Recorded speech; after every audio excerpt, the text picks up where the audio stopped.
Hola, bueno, buenos días o buenas tardes. Vamos a hacer una oración en nombre del Padre, del Hijo, del Espíritu Santo. Amén. Dios te salve María, llena de gracia, el Señor es contigo. Bendita eres entre todas las mujeres, bendito es el fruto de tu vientre Jesús. Santa María, Madre de Dios, ruega por nosotros los pecadores, ahora y en la hora de nuestra muerte. Amén.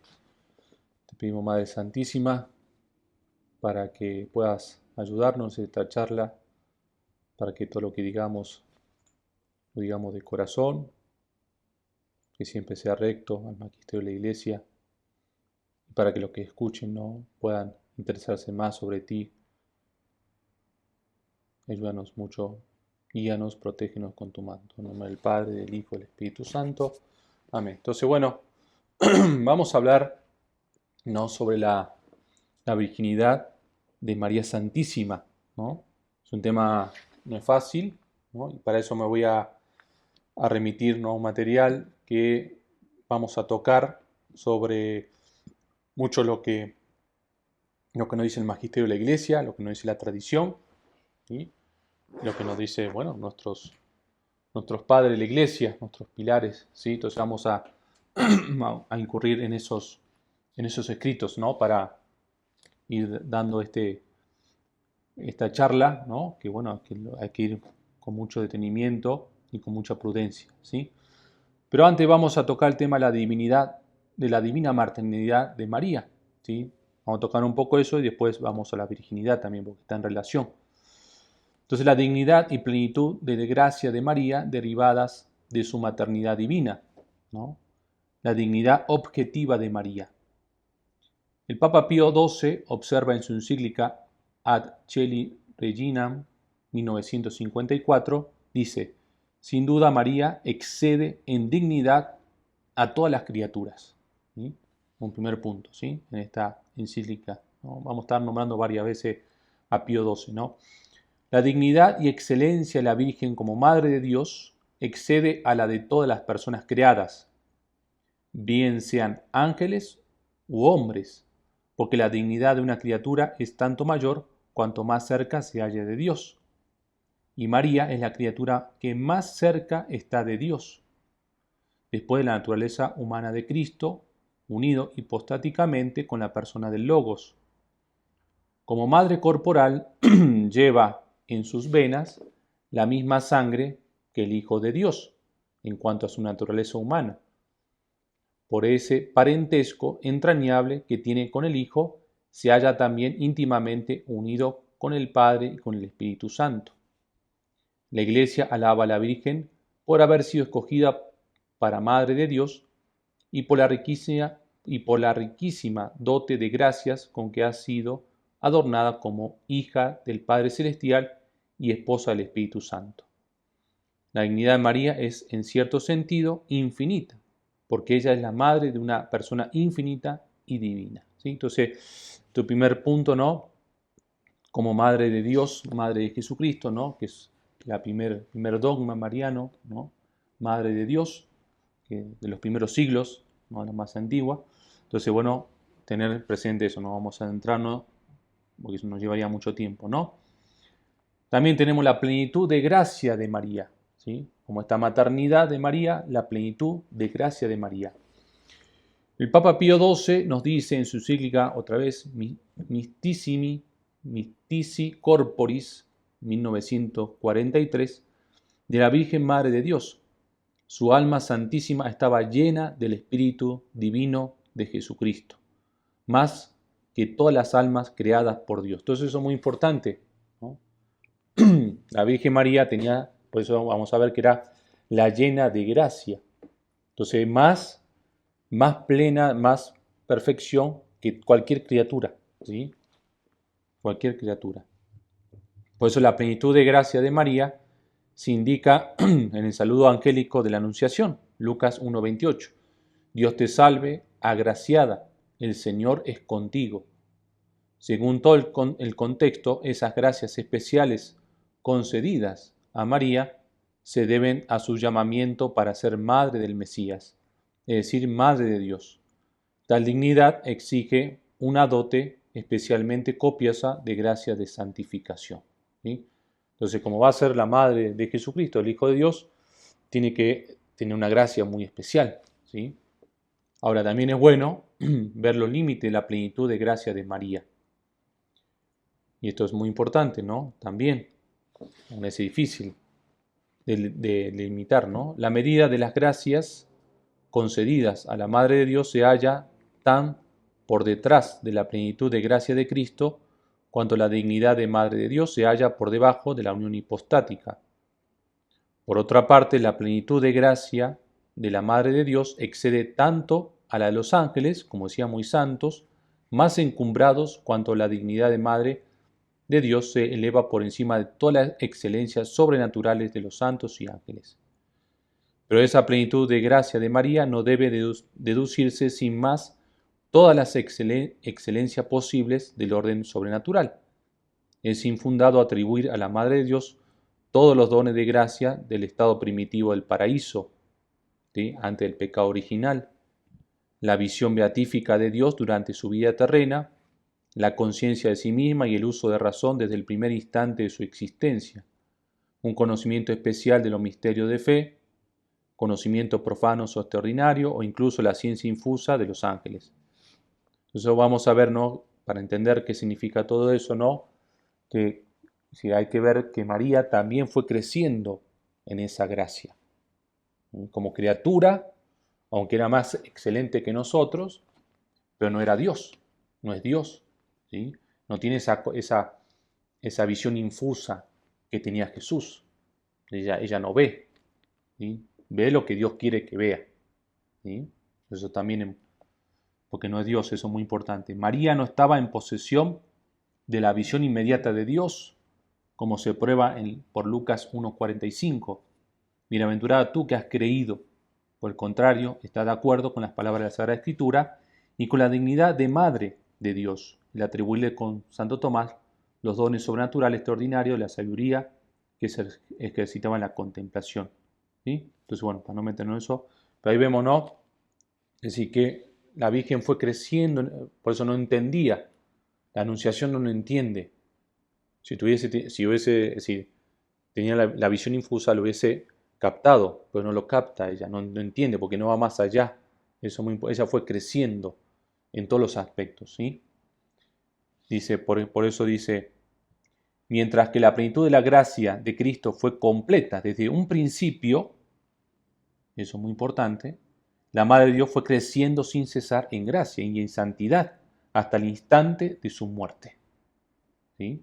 Entonces eso también, ¿no? Jesús, es decir, es el Hijo de Dios, ¿sí? Por eso dice, nombra la unión hipostática. Es decir, ¿qué significa la unión hipostática? ¿Sí?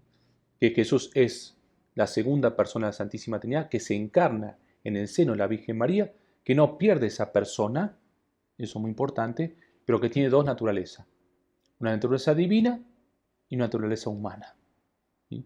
La Virgen María, es decir, tiene solamente una naturaleza humana, eso va a ser muy importante, no tiene una naturaleza divina, es igual que nosotros, nada más que Dios la vamos a ver, la preservó, ¿sí? Le dio gracias muy especiales, ¿sí? Porque iba a ser la mamá de Dios, la mamá de Jesucristo. Bien. Otro tema, ¿no? Los privilegios de la Madre de Dios. Por eso la concepción inmaculada de María. Y acá ya vamos entrando en el tema, ¿no? La concepción inmaculada de María. Por eso la virginidad de María, ¿sí? Primero el dogma, ¿no? Vamos a repasar el dogma. María fue concebida sin mancha de pecado original, ¿sí?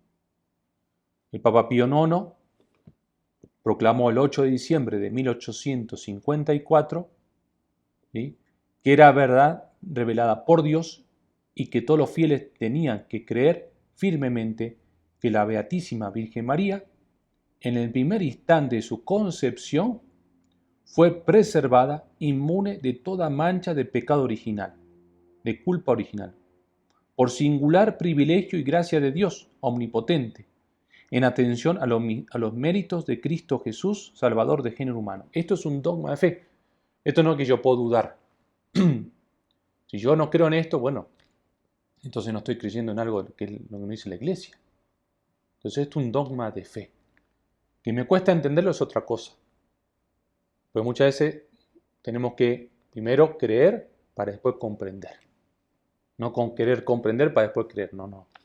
Es al revés. Por eso la explicación del dogma, ¿no? Vamos a explicarlo.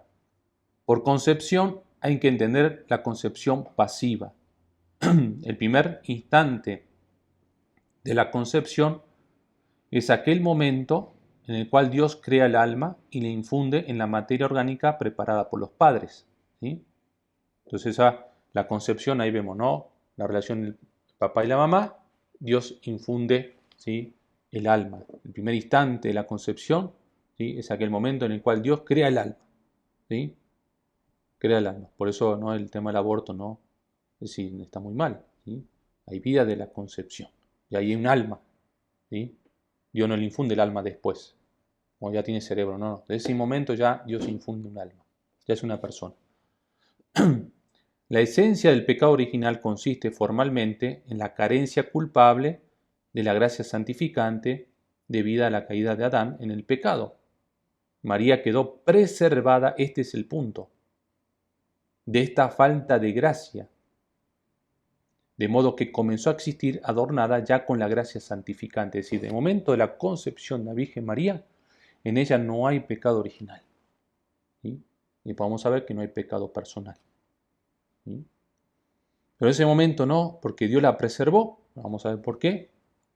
En ese momento todos nacemos con pecado original. Y por el bautismo se quita. ¿Sí? Ella no. Ya tuvo del bautismo, no podríamos decir ya desde el inicio, ¿no?, de la concepción. Bien.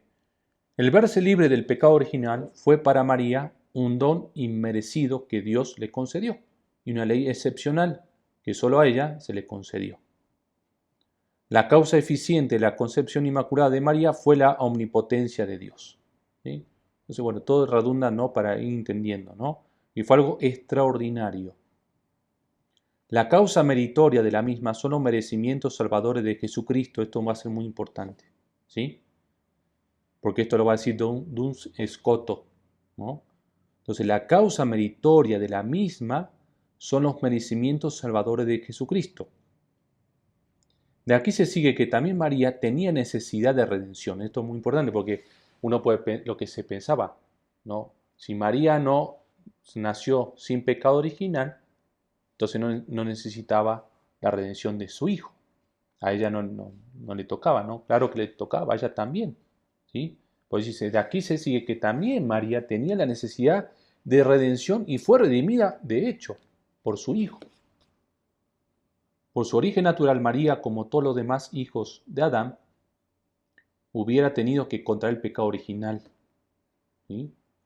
Mas por una especial intervención de Dios fue preservada de la mancha del mismo pecado. De suerte que también María fue redimida por la gracia de Cristo, aunque de manera más perfecta que todos los demás hombres. Mientras que estos son liberados de un pecado original ya existente, María, Madre del Salvador, fue preservada antes que la manchase aquel. No es que nació ya tenía... No. Ya en el momento de la concepción, ahí se produce, ¿no?, el gran milagro, el misterio, donde ella tiene un alma sin pecado original. Por eso el dogma de la concepción inmaculada de María no contradice nada al dogma de la universalidad del pecado original y de la indigencia universal de redención. ¿Sí? Vamos a ver, ¿no?, que después lo vamos a tratar, ¿no?, un poquito más, pero entonces Coto nos dice que, es decir, María recibió anticipadamente la redención de Cristo. ¿Sí? Lo que Cristo iba a hacer en la cruz, con su muerte, ¿no?, su sufrimiento, la muerte en la cruz y la redención, María lo iba a recibir anticipadamente y de una forma plena. Por eso María es la nueva criatura. Es lo que Jesús hizo en la cruz, todavía está abierto, ¿sí?, hasta el fin del mundo. ¿Sí? No es que Jesús lo hizo de una manera imperfecta, porque uno dice, ¿por qué le toca a María, a nosotros no? ¿No? Bueno, es decir, María, ¿no?, por ser madre de su hijo, necesitaba, ¿no?, ya la plenitud de la redención ahí, con ella, ¿sí?, porque iban a nacer de su seno el Hijo de Dios. Nosotros todavía lo recibimos, fue perfecto, pero todavía para nosotros lo asumimos de una manera imperfecta, que lo vamos a hacer perfecto cuando muramos, ¿no? Y alcancemos la vida eterna. Entonces, por eso María ya lo recibió perfectamente. Eso es algo muy importante. ¿Sí? Y eso es lo que nos toca a nosotros. Así como le tocó a María, también nos toca después a nosotros. María ya lo vivió, ya en este mundo. Eso es el misterio, ¿sí? Bien. Prueba de la Escritura y de la tradición, ¿no? Vamos a darle sustento a esto, ¿no? La doctrina de la concepción inmaculada de María no se encuentra explícitamente en la Sagrada Escritura. Según la interpretación de numerosos teólogos, contiene implícitamente en las siguientes frases bíblicas. Por ejemplo, tenemos Génesis 3:15, como se llama el protoevangelio, que según el texto original dice: voy a poner perpetua enemistad entre ti y la mujer, entre tu simiente y la simiente suya. Esta, la simiente o linaje de la mujer, te herirá la cabeza y tú le herirás el calcañar. ¿Sí? El sentido literal de este pasaje podría ser el siguiente: entre Satanás y sus secuaces, por una parte, y Eva y sus descendientes, por otra, habrá siempre una incesante lucha moral. La descendencia de Eva conseguirá una completa y definitiva victoria sobre Satanás y sus secuaces, aunque ella misma sea herida por el pecado. ¿Sí? Entonces eso es lo que dice, no, la Eva no es María, la nueva Eva, ¿sí? Que dijo sí a Dios. Y lo vemos en el Magnífica, ¿no? Otro, Lucas 1:28, Dios te salve, agraciada, llena de gracia. La expresión agraciada hace las veces de nombre propio en la alocución del ángel y tiene que expresar, por tanto, una nota característica de María. La razón más honda de que sobre María descanse de manera especial el beneplácito de Dios es su elección para la dignidad de Madre de Dios. Por consiguiente, la dotación de gracia con que Dios adornó a María, por haberse complacido en ella, tiene que ser de una plenitud singular. Por su dote de gracias únicamente será plena si es completa, no solo intensiva, sino también extensivamente. Es decir, si se extiende a toda su vida. Eso es muy importante, ¿no? Comenzando por su entrada en el mundo. No es que María fue, por ejemplo, fue santa o fue virgen o hasta que tuvo a Jesús, ¿no? Como dicen, no, otro no, que después la virgen tuvo otros hijos, ¿no? No. Lucas 1:41, Santa Isabel, henchida del Espíritu Santo, dice a María: tú eres bendita entre las mujeres, y bendito es el fruto de tu vientre. La bendición de Dios que descansa sobre María es considerada paralelamente a la bendición de Dios que descansa sobre Cristo en cuanto a su humanidad. Tal paralelismo sugiere que María, igual que Cristo, estuvo libre de todo pecado desde el comienzo de su existencia. ¿Sí? Acá está haciendo el autor, bueno, comparando un poco la humanidad de Cristo con la humanidad de María. ¿Sí? Sabemos que Cristo en su humanidad tiene sangre de María. ¿Sí? Eso es algo, ¿sí?, muy importante. Bien. Ni los padres griegos ni los latinos enseñan explícitamente la concepción inmaculada de María. Sin embargo, este dogma se contiene explícitamente en sus enseñanzas, ya que proponen dos ideas fundamentales que, desarrolladas lógicamente, llevan al dogma. La idea de la perfectísima pureza y santidad de María. ¿Sí? Entonces, la idea de la perfectísima pureza y santidad de María. San Efrén dice: tú y tu madre sois los únicos que en todo aspecto sois perfectamente hermosos, pues en ti, Señor, no hay mancilla, ni mácula en tu madre. La frase de San Agustín, según la cual todos los hombres debieran sentirse pecadores, exceptuada la Santa Virgen María, a la cual, por el honor del Señor, pongo en lugar aparte cuando hablo del pecado. Hay que entenderla de acuerdo con todo el contexto, en el sentido de que la Virgen se vio libre de todo pecado personal. ¿Sí? Entonces acá vemos los padres de la iglesia ya empiezan a hablar. ¿Sí?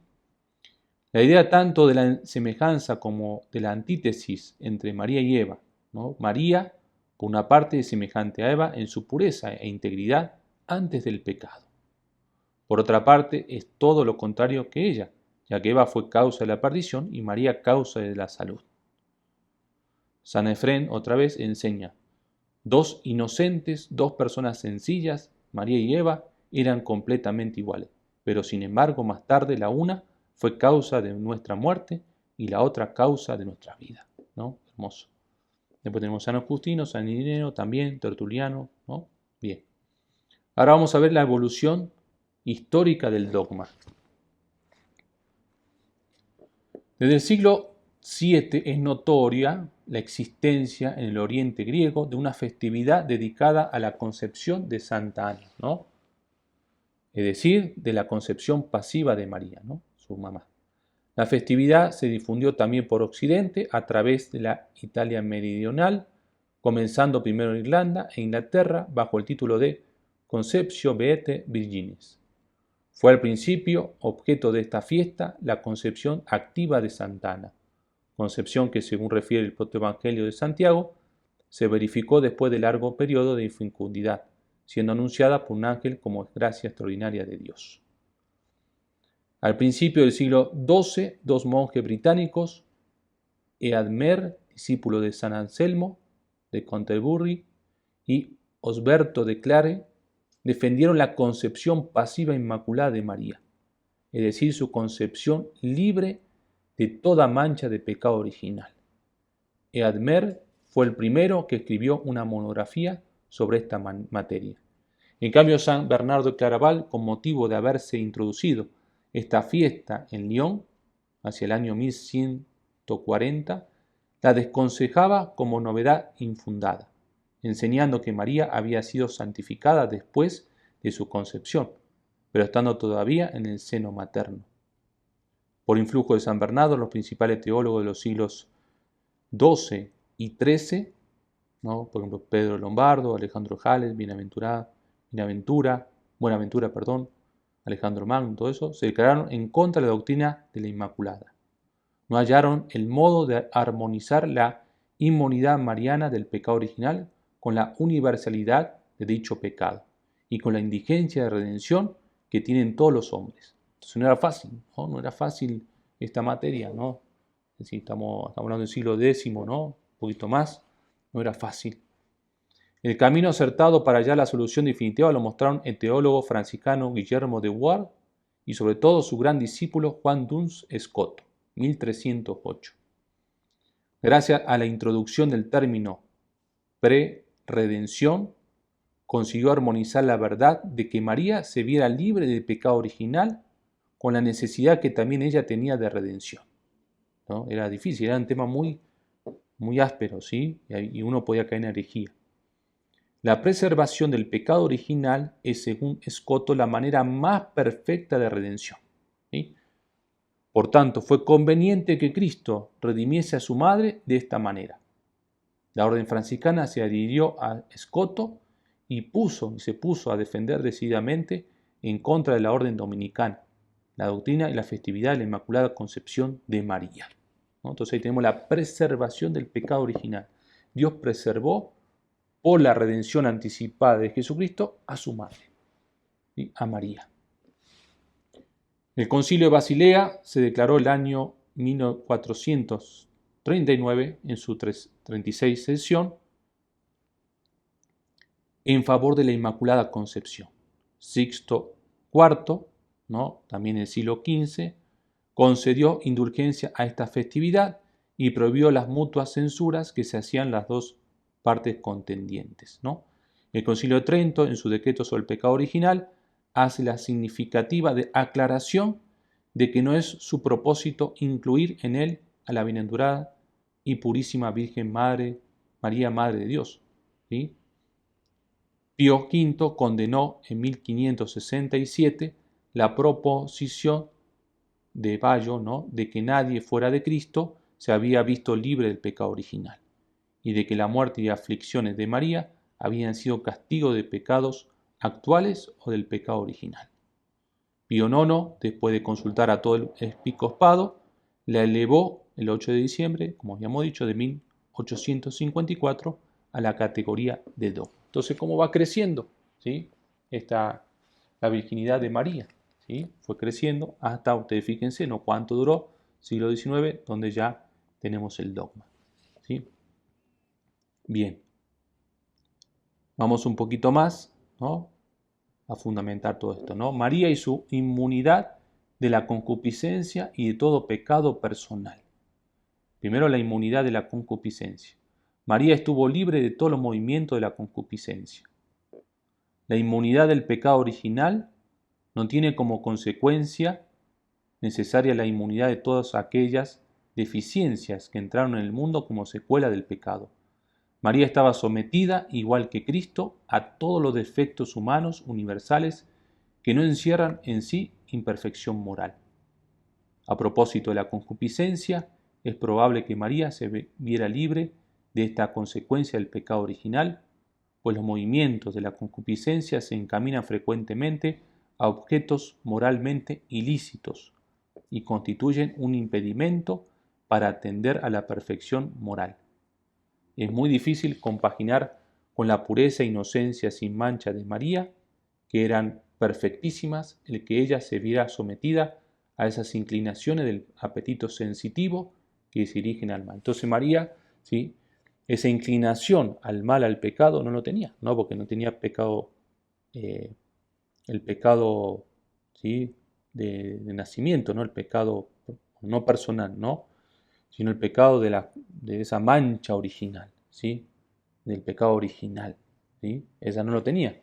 Si producto nosotros del pecado original, ¿no?, que es lavado con el bautismo, tenemos la concupiscencia, esa inclinación al mal, como dice San Pablo, ¿sí? No hago el bien que quiero y hago el mal que no quiero, ¿sí? María esto no lo tenía, ¿sí?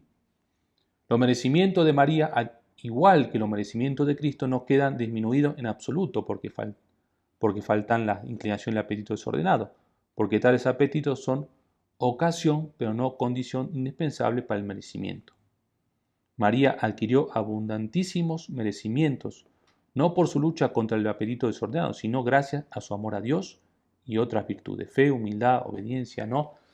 Es decir, María tenía eso, ¿no? El amor de María, ¿no?, es el merecimiento.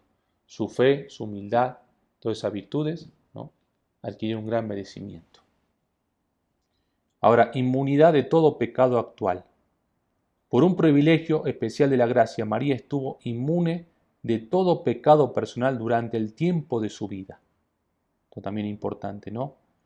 El Concilio de Trento declaró que ningún justo podía evitar durante su vida todos los pecados, aun los veniales, a no ser por un privilegio especial de Dios, como el que sostiene la Iglesia con respecto a la Madre de Dios, ¿sí? Pío XII, en su cíclica otra vez, Mystici Corporis, dice de la Virgen María de Dios que estuvo libre de toda culpa propia o hereditaria. ¿Sí? Ahí tenemos, ¿sí? También, mientras que algunos padres griegos como Orígenes, San Basilio, San Juan Crisóstomo y San Cirilo de Alejandría admitieron en la Virgen la existencia de algunas pequeñas faltas personales como vanidad y deseo de estimación, duda ante las palabras del ángel y debilidad en la fe al pie de la cruz, los padres latinos sostuvieron unánimemente la impecancia de María.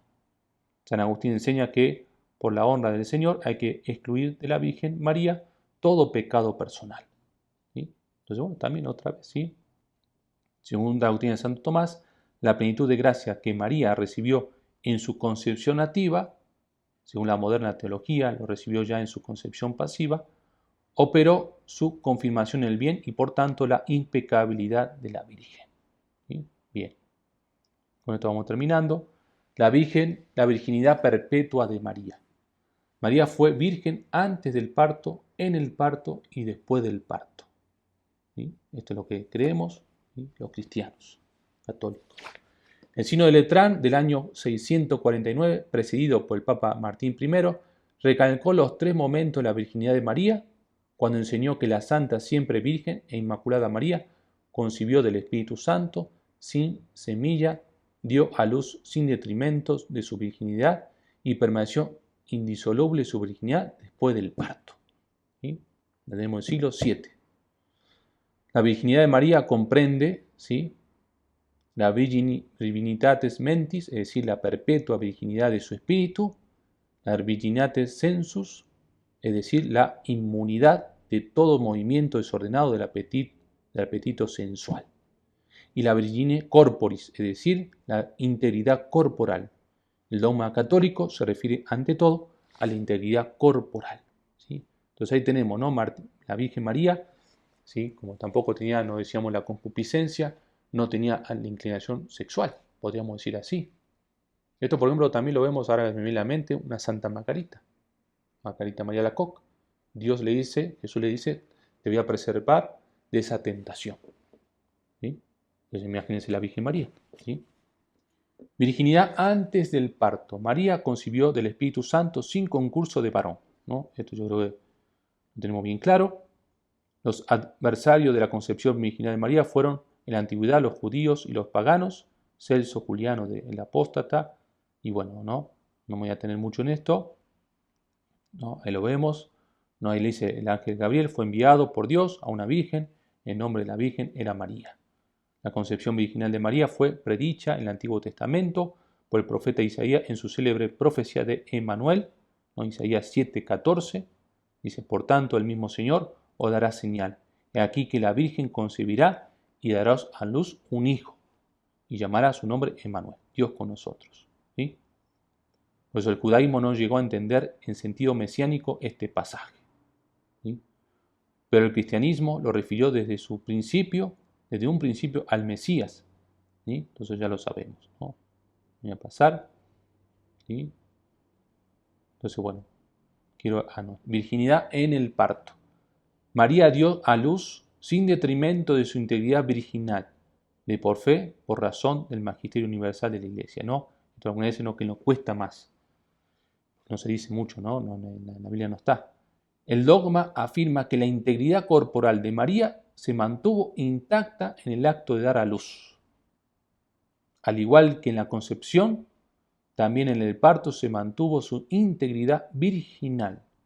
Su parto tuvo carácter extraordinario. Puntualizar en qué consiste la integridad virginal en el parto en el aspecto fisiológico no corresponde a la fe de la Iglesia.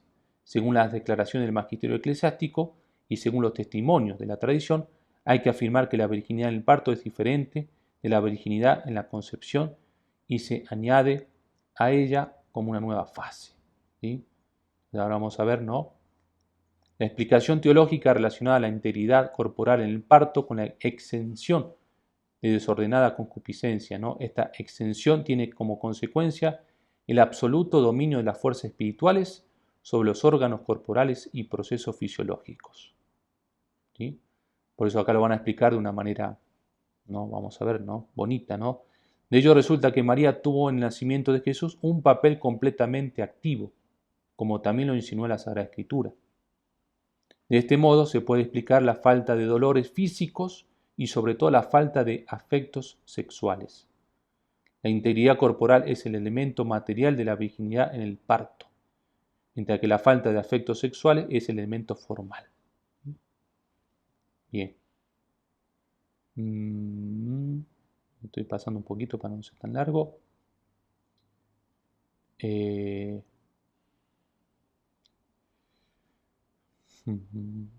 quiero mostrarles. Dice, para explicar de forma intuitiva este misterio, los padres y los teólogos se sirven de diversas analogías. La salida de Cristo del sepulcro sellado, el modo con que pasaba a través de las puertas cerradas, ¿no?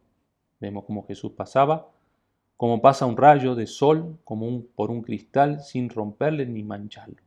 La generación del logos del seno del Padre, el brotar del pensamiento en la mente del hombre. Entonces hacen como comparación, analogías, ¿no? Cómo nació, ¿no? Porque sabemos, ¿no?, que el nacimiento de un niño o una niña, siempre es con dolor, la de la mujer, ¿sí? En cambio la Virgen no, ¿sí? Entonces lo toman, es difícil, ¿no? Es algo extraordinario, pero lo explican de esa manera, ¿no? Imaginárselo es difícil, ¿sí? Sí, va más allá de nuestra razón, pero es de fe, ¿sí? Y virginidad después del parto. María vivió también virgen después del parto. La virginidad de María después del parto fue negada en la antigüedad por Tertuliano, ¿sí? En los tiempos modernos es combatido por la mayoría de los protestantes, tanto en tendencia liberal como conservadora, mientras que Lutero y Zwinglio y la teología luterana antigua mantuvieron decididamente la virginidad perpetua de María, ¿sí? El Papa Ciricio 392 reprobó la doctrina de Bonoso, ¿no? El quinto concilio universal 553 aplica a María el título de gloriosa de siempre virgen, ¿no? Entonces esto no para que vean, ¿no?, cómo la historia de la iglesia, ¿no?, cómo se fue dando, ¿no? También la declaración del Sínodo de Letrán 649 y de Papa Pablo IV, ¿sí? También la liturgia celebra a María como siempre virgen, también, ¿sí? La Sagrada Escritura solo da testimonio indirectamente la perpetua virginidad de María después del parto, ¿no? La interpretación tradicional de Lucas 1:34, ¿cómo sucederá esto? Pues no conozco varón, infiere de la respuesta de María que ella, por una especial iluminación divina, había concebido el propósito de permanecer siempre virgen, ¿no? Ella se propuso desde que tiene uso razón su virginidad. San Agustín supone incluso un voto formal de virginidad. Según la interpretación más reciente, María, apoyándose en la concepción veterotestamentaria del matrimonio y de la maternidad, entró en el matrimonio con una voluntad matrimonial normal. Cuando el ángel le anunció la concepción como un suceso inmediatamente inminente, ella objetó que no era posible, ya que antes de la conducción a casa no sostenía relaciones conyugales con su marido. Nos consta también directamente la virginidad perpetua de María por el hecho de que el Salvador, al morir, encomendase a su madre a la protección de San Juan. Mujer, ahí tienes a tu hijo. Lo cual nos indica claramente que María no tuvo otros hijos fuera de Jesús, ¿sí? También esto lo dice Orígenes, ¿sí? Entonces ahí lo tenemos, ¿sí? Ahí lo tenemos, ¿no? Entonces María, ¿sí?, ¿no?, se une a José, ¿sí? Pero vemos, ¿no?, que por eso se dice, ¿no?, un matrimonio josefino, donde no hay relación sexual, ¿sí? Y esto se da antes, ¿no? Ella concibe a Jesús antes de que se vaya a vivir con San José, ¿no? Durante, ¿no?, ella, bueno, ya tiene a Jesús, ¿no?, y con José tampoco tiene relación, ¿no? Y bueno, ya después José se muere y ella permanece virgen, ¿sí? Siempre, porque tiene ese voto, bueno, no sé si voto, pero de esa virginidad, ¿sí? Los hermanos de Jesús, ¿no?, de lo que varias veces se hace mención en la Sagrada Escritura, y a quienes nunca se les llama hijos de María, no son sino parientes cercanos de Jesús, ¿no? Que eso muchas veces los protestantes, ¿no?, nos dicen, no, eso que, porque entonces dice hermano de Jesús, entonces tuvo más hijos, ¿sí? Y ahí tenemos, ¿no?, entre los padres fueron defensores de la virginidad de María después del parto, Orígenes, San Ambrosio, San Jerónimo, ¿sí?, San Agustín, San Basilio, bueno, San Juan Damasceno, ahí tenemos varios, ¿sí? Entonces, como ustedes ven, ¿no?, yo no quiero nombrar todo porque si no, no iríamos mucho más, ¿sí? Todo es algo muy rico, ¿no?, cómo escribieron en la antigüedad, los primeros siglos, más que nada en los primeros 10 siglos, escribieron sobre la Virgen María, ¿no? Aunque claro, después siguieron escribiendo, ¿no?, como Santo Tomás, ¿sí? Y bueno, es un tema así, no es fácil de abordar porque nosotros, es decir, en nuestro tiempo, ¿no?, vemos del pecado original, de Adán y Eva, cómo fue la historia, ¿sí? Entonces que la Virgen no haya nacido sin pecado original y que después tampoco haya tenido pecado personal, a veces nos cuesta entender, ¿sí?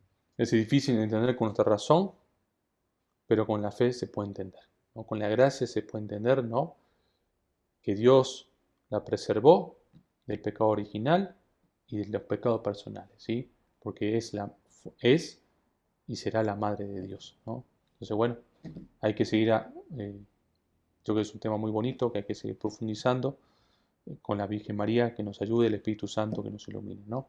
En nombre del Padre, del Hijo, del Espíritu Santo. Amén.